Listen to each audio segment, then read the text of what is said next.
السلام علیکم پیارے اسلامی بہن بھائیوں، آج کا ہمارا موضوع ہے معراج کی رات، وقت کا رک جانا۔ اللہ تعالیٰ نے حضور پاک صلی اللہ علیہ وآلہ وسلم کو بے شمار معجزات سے نوازا ہے، جن میں سے سب سے اعلیٰ ترین معراج ہے۔ بے شک انسانی عقل اللہ کے نبی کی معراج کی روایات سن کر دنگ رہ جاتی ہے، لیکن ہمارا ایمان ہے کہ اللہ پاک جو چاہے وہ کر سکتا ہے۔ ارشاد باری تعالیٰ ہے، پاک ہے جو ذات جس سے اپنے خاص بندے کو سیر کروائی۔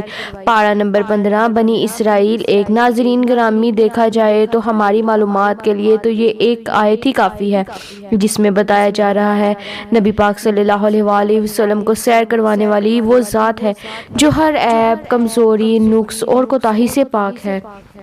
دنیا و آسمان میں سب کچھ اس کی مرضی کے مطابق چلتا ہے، جب چاہتا ہے تو حکم کرتا ہے، ہو جا تو وہ کام ہو جاتا ہے۔ اللہ تعالیٰ کی پاک ذات نے زمین اور آسمان کو 6 دن میں بنایا۔ پارہ نمبر 8 الاعراف 15:4۔ یہ وہی زمین و آسمان ہے جسے آج تک کوئی بھی مکمل نہیں کھود سکا۔ پھر حکم ہوتا ہے، جو کسی شے کو وجود بخشنا چاہے تو صرف اتنا فرماتا ہے، ہو جا تو وہ چیز ہو جاتی ہے۔ پارہ نمبر 23 یاسین 82۔ اللہ تو وہ ہے کہ جس کا حکم پلک جھپکنے کی مقدار میں نافذ ہو جاتا ہے۔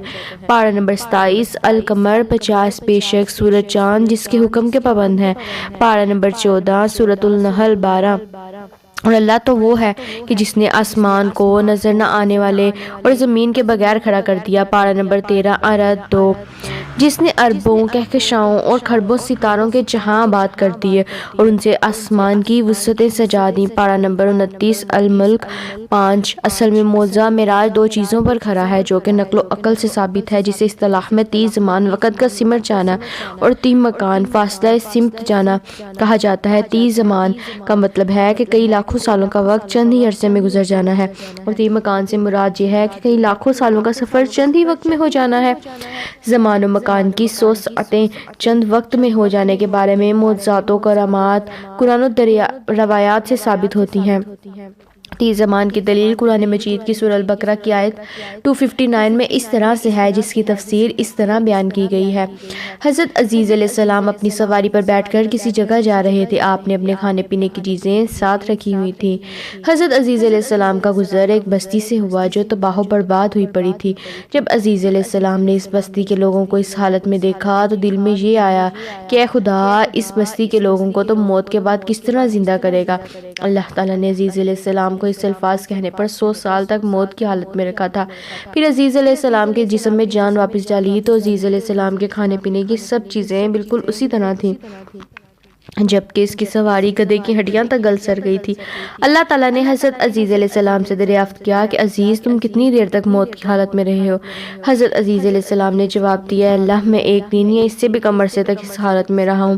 اللہ تعالیٰ نے فرمایا، اے عزیز، نہیں، تم 100 سال تک موت کی حالت میں رہے ہو، اس کے بعد تم کو دوبارہ زندہ کیا گیا ہے۔ اپنی سواری گدھے کی طرف نظر مارو جس کی ہڈیاں تک گل سڑ گئی ہیں، اپنے کھانے پینے کی چیزوں کی طرف دیکھو جو ابھی تک ویسی کی ویسی ہی پڑی ہیں۔ سب کچھ میں نے اس لیے کیا ہے کہ تم آنے والے لوگوں کے لیے نشانی چھوڑ جاؤ۔ اللہ تعالیٰ نے حضرت عزیز علیہ السلام کو فرمایا، دیکھنا ہم آپ کے گدھے کو کس طرح زندہ کرتے ہیں۔ اللہ تعالیٰ نے فرمایا، ہو جا۔ تو گدھا دوبارہ اپنی حالت میں کھڑا ہو گیا۔ اس کو 30 زمان کہتے ہیں کہ بہت زیادہ عرصے کا کچھ چند لمحوں میں گزر جانا۔ اس طرح 3 مکان یعنی فاصلوں کا سمٹ جانا قرآن مجید کی سورۃ نمل کی آیت 38 اور 40 کی تفسیر اس طرح سے بیان کی گئی ہے۔ حضرت سلیمان علیہ السلام نے اپنی بیوی بلقیس کے تخت کے بارے میں سنا، جو کسی اور ملک میں کافی میلوں کی دوری پر تھا۔ حضرت سلیمان علیہ السلام نے بلقیس کو اللہ تعالیٰ کا حکم دینے کے لیے اپنے پاس بلایا تو اپنے جانشینوں کو حکم دیا کہ وہ تخت میرے پاس کون اٹھا کر لائے گا؟ ایک بہت بڑا اور طاقتور جن حضرت سلیمان علیہ السلام کو کہنے لگا، آقا، وہ تخت میں آپ کے دربار میں وقت ختم ہونے سے پہلے آپ کے سامنے پیش کر سکتا ہوں۔ جن کی بات سننے کے بعد حضرت سلیمان نے اپنے ایک امتی کو بلایا جو اس میں عزم کا علم جانتا تھا۔ اس کا نام حضرت آصف بن برخیا تھا۔ حضرت سلیمان علیہ السلام نے حضرت آصف بن برخیا سے پوچھا کہ تم وہ تخت کتنی دیر کے اندر لا سکتے ہو؟ اس نے کہا، اے سلیمان علیہ السلام، وہ تخت آپ کی پلک جھپکنے سے پہلے آپ کے سامنے پیش کر سکتا ہوں۔ وہی ہوا، انہوں نے ملکہ بلقیس کا تخت حضرت سلیمان علیہ السلام کی پلک جھپکنے سے پہلے آپ کی خدمت میں پیش کر دیا۔ اس سے ظاہر ہوتا ہے کہ اللہ تعالیٰ رحیم، کریم، غفور اور زمین و آسمان کو پیدا کرنے والا ہے۔ وہ جب چاہے جو چاہے کر سکتا ہے۔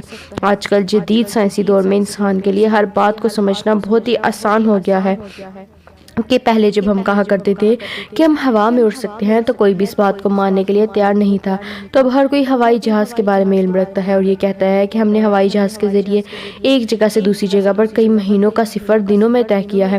اسی طرح پرانے وقتوں میں کوئی اس بات کو ماننے کے لیے تیار ہی نہیں تھا کہ بجلی کے ذریعے ہم کئی طرح کے کام لے کر ہم گھنٹوں کا کام چند منٹوں میں کر سکتے ہیں۔ یہ برقی ٹرینیں کئی دنوں کا سفر چند گھنٹوں میں طے کرنے میں ہماری مدد کرتی ہیں۔ ہم بجلی کے ذریعے مشینیں، پنکھے چلا سکتے ہیں اور کئی اندھیروں میں گرے کمروں کو روشن کر سکتے ہیں۔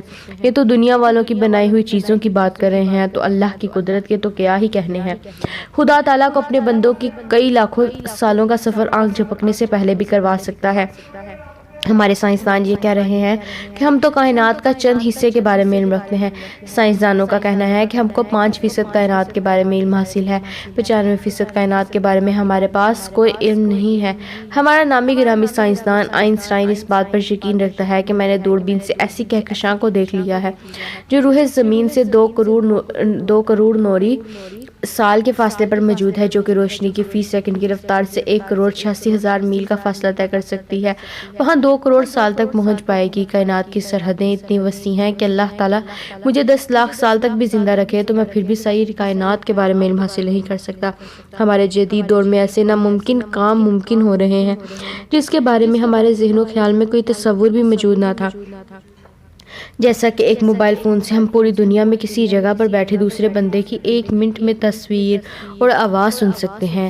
اسی طرح ٹیلی ویژن، انٹرنیٹ ہیں، انہوں نے ہماری زندگی میں کافی مدد کی ہے۔ اس طرح کی ہمارے ارد گرد کافی مثالیں ہیں جن کو ہم دیکھ کر اللہ تعالیٰ کی قدرت کو سمجھ سکتے ہیں۔ اللہ تعالیٰ کی ذات وہ ذات ہے جو کہ ناممکن کو ممکن کر دیتی ہے۔